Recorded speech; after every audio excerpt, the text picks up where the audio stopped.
출애굽기 23장의 14절에 너는 매년 3번 내게 절기를 지킬지니라 이렇게 말씀하십니다.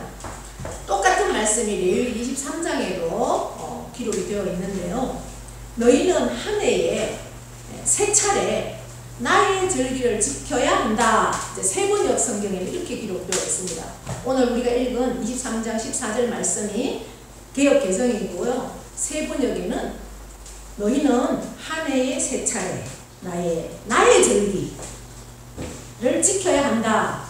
지켜도 되고 안 지켜도 되는 것이 아니라 지켜야 한다. 명령입니다. 절기라는 이 모에드라는 히브리어는 하나님이 정한 때를 말합니다.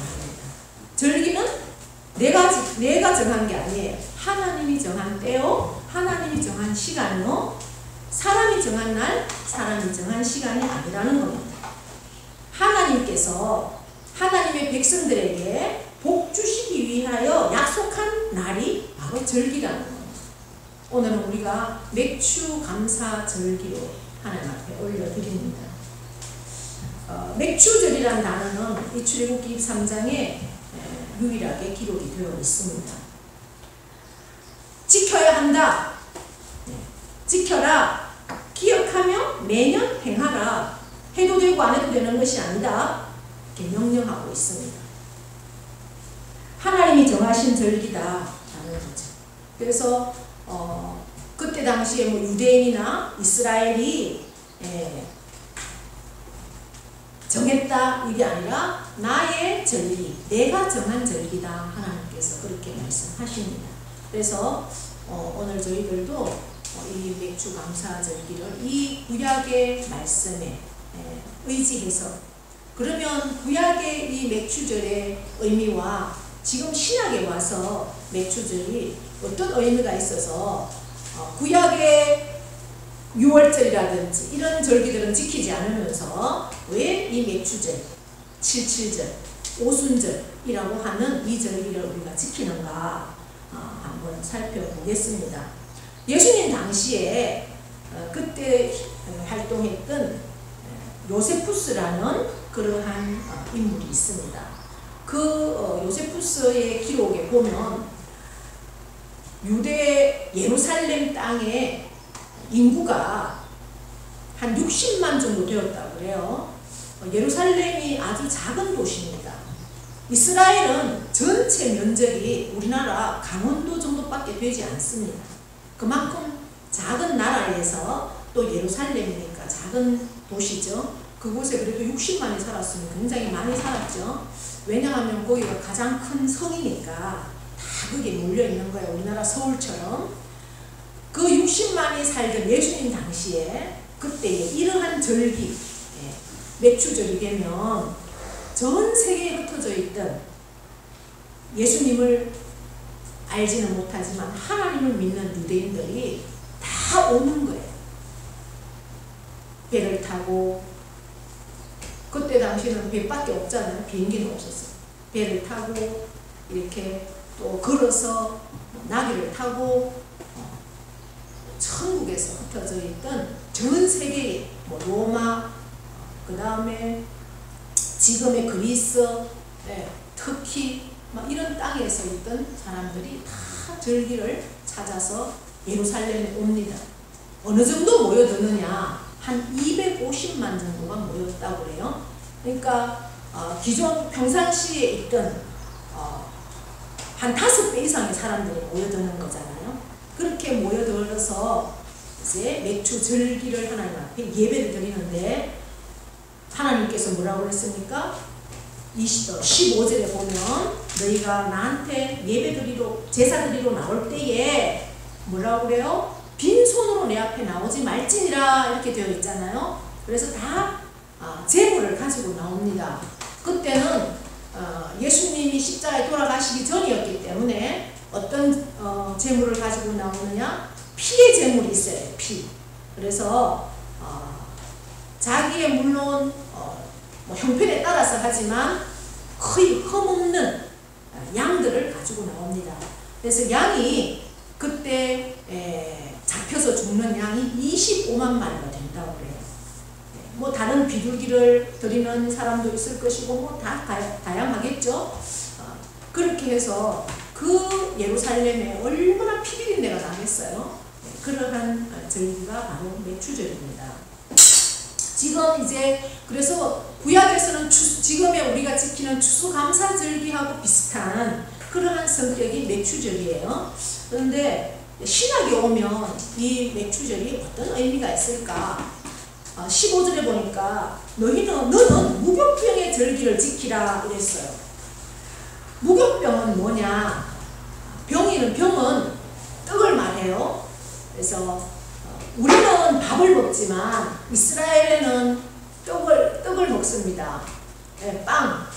그러니까 뭐 밀가루로 구운 것도 먹을 수 있고 요리로 만든 것. 주로 이제 밀은 그래도 좀 잘 사는 사람. 거의가 보리로 만든 그러한 이제 빵을 주식으로 먹거든요. 지금도 마찬가지예요. 이스라엘에는 빵을 먹습니다. 그런데 무교라는 것은 뭐냐? 누룩을 넣지 않은 빵이에요. 누룩을 넣지 않았으니까 부풀지 않겠지, 그죠? 그렇게 해서 그 빵을 며칠 동안 내가 정한 때에 1일 동안 먹어라 그랬습니다. 그죠? 왜 그러면 그렇게 먹느냐? 15절에 보니까 그 달에 너희가 애굽에서 나왔다 이렇게 되어 있어요. 애굽에서 나왔다. 애굽에서 나온 그 절기가 바로 우리가 6월절에 대해서는 많이 들었죠? 6월절. 6월은 무슨 뜻이라고 그랬어요? 6월 넘어간다 이 말이에요. 그죠? 예. 한자로 6월 넘어간다. 영어로는 패스 오버에 지나간다. 그러면 뭘 넘어간다는 겁니까? 예, 죽음을 넘어가는. 노예로 있던 그 이스라엘 백성들이 430년 노예로 있던 그 백성들이 하나님께서 모세를 통해서 구원해내기 위해서 이제 모세를 세웁니다. 그리고 10가지 재앙을 계속 내려요. 그래도 항복하지 않습니다. 내보내주지 않습니다. 마지막 10번째 재앙을 통해서 이제 그들이 구원을 받습니다. 애굽에서 나옵니다. 그 10번째 재앙이 뭔가? 장자의 죽음이에요.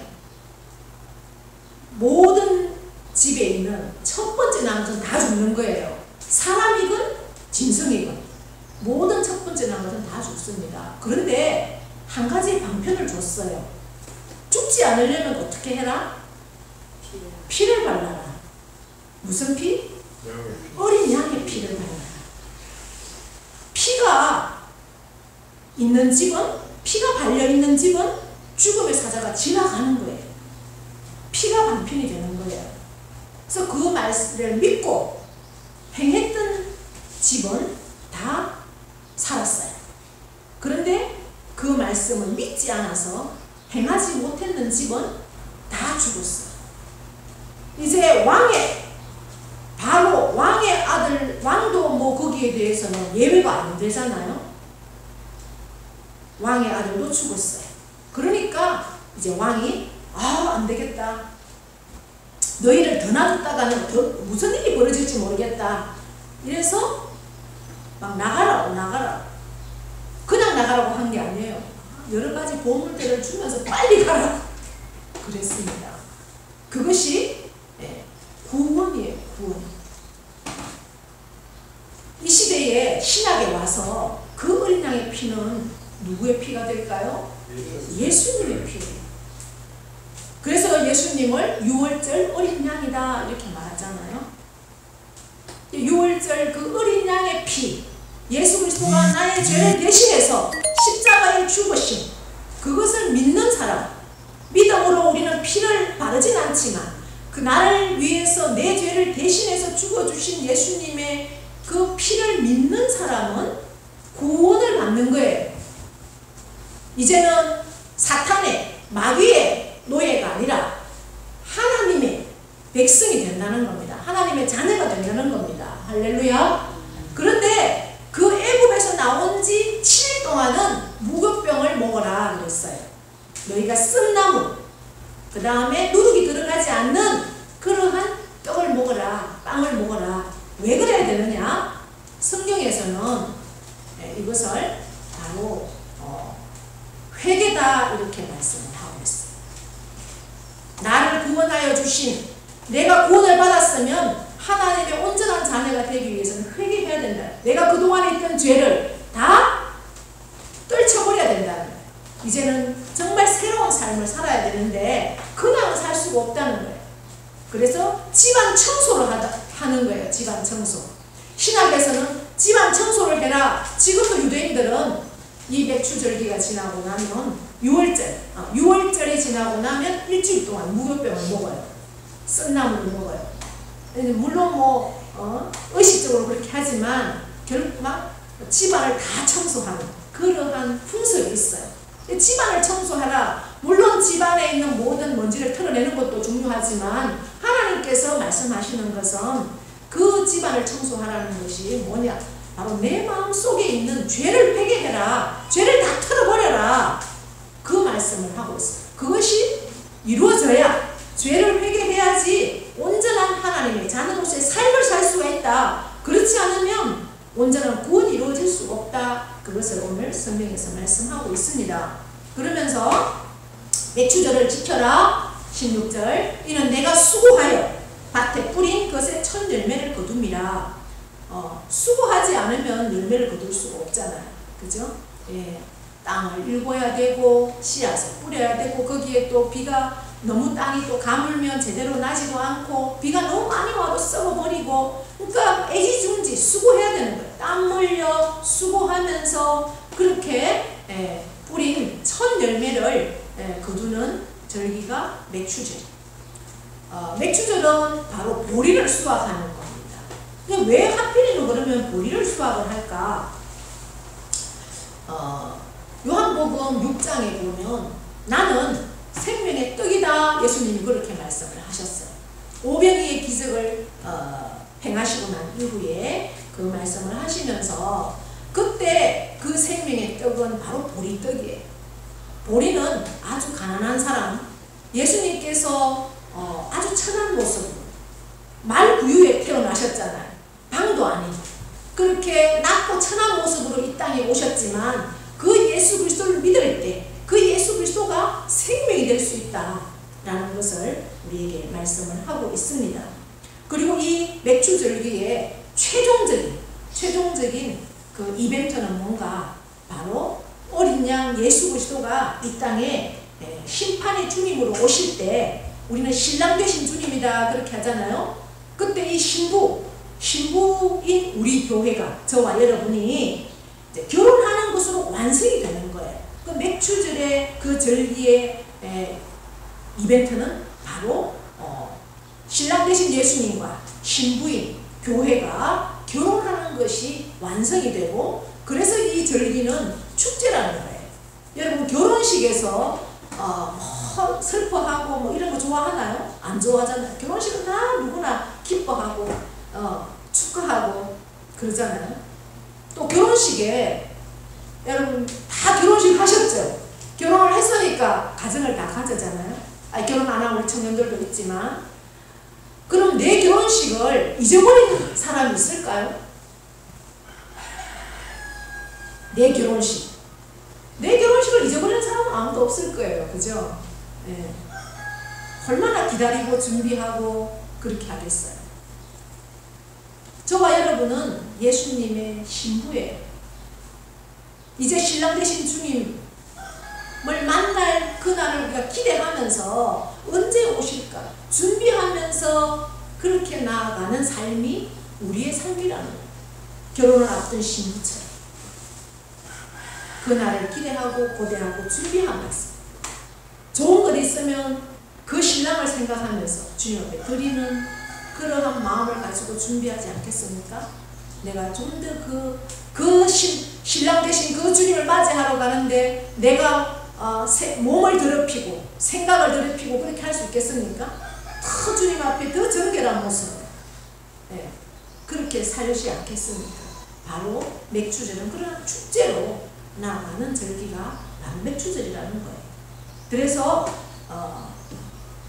어떤 축제 형식을 명령을 하는 거죠. 그래서 모든 이스라엘의 그 절기의 기초는 6월절부터 시작이 되는 겁니다. 그 6월절이 지나고 무교병을 먹고 이렇게 이제 시간이 지나잖아요. 어린 양의 피로 이제 구원의 문제가 해결되는데, 이 구원의 문제는 왜 누룩을 넣지 않은 빵을 먹으라 그러느냐, 인간의 인위적으로나 뭐 가공적으로는 노력으로는 구원이 될 수가 없다는 거예요. 오직 하나님의 은혜라는 거예요. 그것을 인정하기 위해서 무교병을 먹어라. 그것이 무교병의 메시지입니다. 구원은 내 힘으로 받을 수 없어요.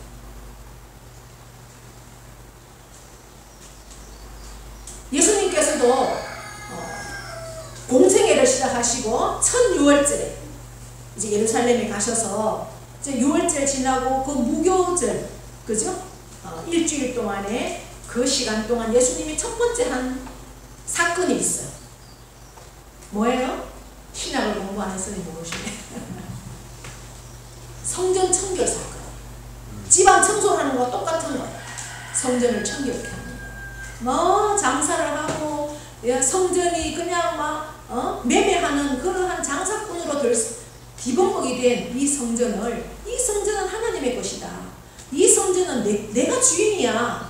이러면서 그 무교병의 절기와 같이 성전을 청소하는 성전 청결 사건이 일어나는 것과 똑같은 거예요. 그래서 우리는 청소하지 않으면 때가 더덕더덕 끼잖아요. 그죠? 우리 몸도 씻지 않으면 계속 때가 끼잖아요. 그래서 육신은 구원을 얻을 수 있지만 우리 마음은 계속해서 청소를 해야 된다.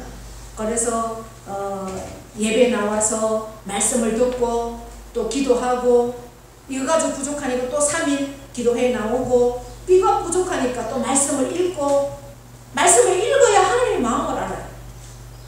말씀을 알아야 하나님의 마음을 알고, 하나님의 마음을 알아야 말씀대로 살 수가 있어요. 그러지 않으면 하나님 말씀대로 살 수가 없어요. 모르는데 뭘 어떻게 살아요, 그죠? 그렇기 때문에 계속 말씀을 듣는 겁니다. 말씀을 읽고 묵상하고. 그래서 하나님 마음을 알아야 하나님의 뜻대로 살 수가 있는 거죠. 우리는 거기까지 가야 된다는 거예요. 그것이 계속 청소하는 거예요. 더럽혀지지 않기 위해서. 이제 그 시간들이 7 안식일을 7번이 지나면 77이 49, 49일이 되고, 그 다음 날이 50일째 되는 날이 바로 오순절, 맥추절, 77절이라고 하는 바로 오늘의 절기랍니다. 애굽에서 나왔어요. 나오고 첫 번째 도착한 곳이 어딜까요? 구약 빼오셨잖아. 애굽에서 나와서 첫 번째 도착한 곳은 시내산이에요. 시내산은 얼마나 걸렸을까요? 10일. 아니죠. 한 50일 정도 걸렸어요. 성경에는 한 2개월 정도 이렇게 나와요. 50일 정도 걸렸어요. 그래서 하나님께서 모세를 시내산으로 불러 올렸어요. 그리고 그 옹기점 연기 같은 연기가 있고, 그곳에 여호와께서 강림하셨다 그랬어요. 강림. 그것이 바로 오순절, 성령 강림이에요. 그리고 율법을 주셨어요. 이 법대로 살아라는 거죠. 법을 주시면서. 그게 지금 말씀이고, 그렇게 모세는 40일 동안 시내산에 말씀을 받으러 올라갔을 때 밑에서는 뭘 했을까요? 네. 그 40일, 그 불과 40일밖에 안 되는 시간에 모세가 안 보이니까 이 밑에서 백성들은 금송아지를 만들어가지고, 왜? 애굽에서 나올 때 막 금부치들을 막 줬잖아요. 그 있는 금부치들을 다 모아가지고 뭐 250만 명이 나왔으니까 그 다 모아서 이제 금송아지를 만들어서 막 거기에 절을 하고 막 춤을 추고 난리 난 거예요. 인간은 그렇다는 거예요. 잠시 말씀을 떠나면 죄악 가운데 살 수밖에 없어요. 왜? 마귀는 우리를 그냥 놔두지 않습니다. 호시탐탐 지금 이 순간에도 말씀 듣지 마라, 자라, 졸아라, 딴 생각해라, 아이고 지겨워, 빨리 안 끝나면 말씀이 안 들려지는 거예요. 마귀는 그래요. 너는 해라, 나는 이쪽으로 흘려버리겠다. 마귀는 계속 말씀을 듣지 못하게 합니다. 말씀대로 살지 못하게 합니다. 왜? 끝까지 끝까지 신랑 되신 주님의 신부로 우리가 설 수 없도록 만드는 게 마귀가 하는 일이에요. 불과 그 얼마나 홍해의 기적을 봤잖아요. 그리고 그 장자의 죽음을 다 봤잖아요. 갈라질 수 없는 바다, 거기에서 자기들이 다 건너고, 거기에 애굽의 군대들이 말병거를 타고 막 추적해 오는데 그 물속에 다 죽는 걸 다 봤잖아요. 그런데도 잠시 모세가 안 보이니까 그들은 우상을 세워놓고 막 그 우상한테 매달리는 거예요. 왜? 애굽에서 그렇게 살았으니까. 육신은 거기에서 구원을 받았지만 우리의 마음의 생각이 바뀌는 것은 그만큼 힘들다. 그래서 우리가 애쓰고 힘써요. 수고하여 거둔 첫 열매를 하나님께 드리라는 것은 바로 우리의 마음을 계속해서 수고해야 된다. 단순히 농사 지어서 수고한 그것의 수고를 하나님 말씀하지 않습니다. 마음을 계속해서 우리가 수고해야 됩니다.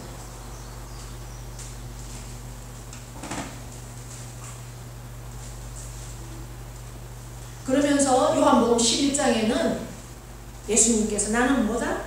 부활이다. 나는 생명이다. 말씀하셨거든요. 나는 부활의 첫 열매다. 이렇게 말씀하셨어요. 첫 열매라는 것은 두 번째 열매가 있다는 것을 전제하는 겁니다. 내가 첫 번째 열매가 되었으니 두 번째 열매도 있다. 두 번째 열매는 누가 되겠어요? 바로 예수 그리스도를 믿는, 물론 이 세상의 모든 사람은 예수님이 심판의 주님으로 오실 때 다 무덤에서 부활합니다. 예수님은 믿는 사람이건 안 믿는 사람이건. 그러나 심판, 죽음, 사망의 부활로 아니면 생명의 부활로 갈라지는 거예요. 우리는 생명의 부활, 예수님의 그 부활의 뒤를 이어서 두 번째 부활로 설 수 있는 그러한 준비를 하는 시간이 바로 이 시간이라는 거예요. 우리가 생명이 살아있는 교회 생활을 하는 시간이 계속해서 끊임없이 훈련하는 시간이 바로 이 시간이라는 겁니다. 단순히 한 해의 반을 지내고 새로운 이제 한 달을 주셔서 하나님 앞에 감사하는 이러한 단순한 감사가 아니라 나를 구원하시고 나의 삶을 끊임없이 내 생각 가운데서 예수님만을 내 주인으로 모셔드리는 그러한 절기가 맥추절기라는 거죠. 그러면서 신명기 16장에서는 이래요. 자원하여서 예물을 드리라. 노비와 고아와 과부와 객을 위해서 함께 즐겨라. 이렇게 했어요. 이 맥추절에 함께 즐겨라. 너만 구원받아서 기뻐하는 것이 아니라 기뻐하지 못하는 이 땅에 기반이 없는 사람들, 누군가의 도움이 없이는 존립할 수 없는 그 사람들, 그것은 뭐예요? 지금 이 시대에는 구원받지 못한 사람들을 말합니다. 먹고 살 게 없어서 이 땅에서 거덕이는 그러한 사람들을 이야기하는 것이 아니라 지금 이 시대에는 아직도 구원받지 못하고 예수님을 알지 못해서 영원히 죽어야 하는 그 영혼들을 그리고 함께 즐겨라. 이 절기에 너만 기뻐할 것이 아니라 함께 즐겨라. 그 영혼들에게 복음을 전해라. 너가 믿고 구원받은 그 예수님, 나 삶 가운데 순간순간 나와 동행하시고 나와 함께 하시는 그 예수님을 간증하고 그 예수님을 그들에게 전해서 그들이 주님을, 내가 믿는 주님을 믿을 수 있도록 그렇게 해라 하는 것이 맥추절의 의미라는 거죠.